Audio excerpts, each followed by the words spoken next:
રક્ષક જ ભક્ષક બને ત્યારે શું કરવાનું? આપણે અનેકવાર આ કહાવત સાંભળી હશે, અનેકવાર પોલીસને સવાલ કરતા આપણે આ બોલ્યા પણ હશું, અને પોલીસ પર થતા જે આક્ષેપો હોય છે એ ઘણી બધી વાર માત્ર આક્ષેપો નથી હોતા, એના પુરાવા પણ હોય છે.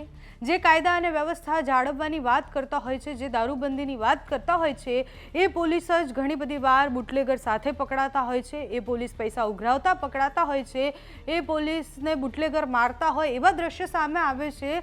અને વધુ એક એવું ઉદાહરણ હું તમારા પાસે લઈને આવી છું, તમને એક વિડીયો બતાવો છે. દીવનો એ વિડીયો છે. GJ4 નામની પોલીસની એક ગાડી છે. ગાડીમાંથી એક ભાઈ ઉતરે છે, વ્હાઇટ કલરની ટી-શર્ટ પહેરી છે, ગુજરાત પોલીસનો લોગો એમાં લાગેલો છે. એમની સાથેના એક ભાઈ છે એ દારૂ લેવા માટે લાઇનમાં ઊભા છે. ત્યાં જે વાઇન શોપ છે ત્યાં લાઇનમાં ઊભેલા એ માણસ અને પોલીસના શું સંબંધો છે કોઈને ખબર નથી. વિડીયો ત્યાંના એક સ્થાનિક માણસે બનાવ્યો છે અને અમારા સુધી પહોંચ્યો છે.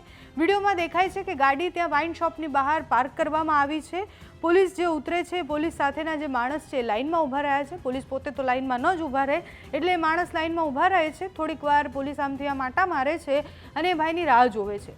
પછી આવે છે કે એ જે ભાઈ છે એ ભાઈના હાથમાં બે કાળા કલરની થેલી છે.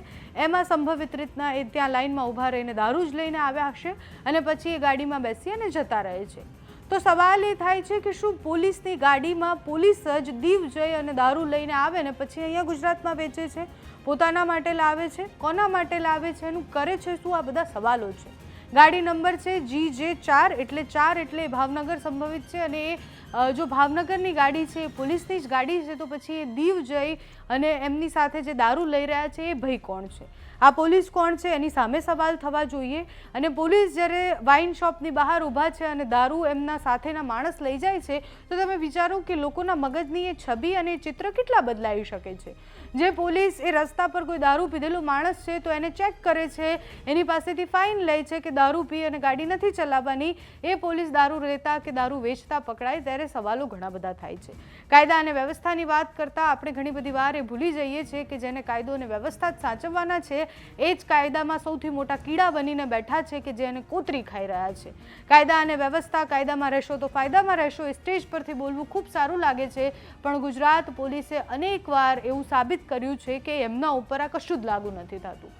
અનેકવાર આપણે એવા વિડીયો જોયા છે કે જેમાં પોલીસે જ કાયદાનો ભંગ કર્યો હોય, પોલીસ જ અમુક જગ્યાએ સેટ થઈ ગઈ હોય, પોલીસ પૈસા ઉઘરાવતી હોય, બુટલેગરોએ પોલીસને માર્યા હોય, એની સામે પાછા પોલીસે એમની સામે કોઈ કાર્યવાહી કરી હોય, વરઘોડા નીકાળવાની વાત હોય કે કંઈ પણ હોય, પોલીસ પર થતા એ સવાલો, પોલીસ પર થતા કાયદા અને વ્યવસ્થાને લઈને જે સવાલો હોય છે ખૂબ ગંભીર હોય છે. આપણે ગુજરાતમાં જ્યારે દારૂબંધીની વાત કરીએ છીએ ત્યારે આવા દ્રશ્ય સામે આવે તો એ દ્રશ્ય પછી ઘણા બધા સવાલ થતા હોય છે. દીવના એક સ્થાનિક માણસે આ વિડીયો અમને મોકલ્યો છે અને વિડીયોમાં જે ભાઈ દેખાઈ રહ્યા છે એ કોણ છે એની સામે તપાસ થાય. એ એમની સાથેના માણસ કોણ છે, ગાડી કઈ જગ્યાની છે, કયા સ્ટેશનની છે, કોણ એને લઈને ફરી રહ્યું છે, કે શું ખરેખર પોલીસની ગાડી કોઈક બીજા લઈને ફરી રહ્યા છે, આ બધી જ તપાસ થવી ખૂબ જરૂરી છે. દીવથી ત્યાંથી જે વિડીયો સામે આવ્યો છે જે સંભવિત રીતના એવું બતાવે છે કે કાયદા અને વ્યવસ્થાની એક કથળતી હાલત જેમાં સૌથી મોટો રોલ ક્યારેક પોલીસ જ ભજવતી હોય છે, એ જુઓ.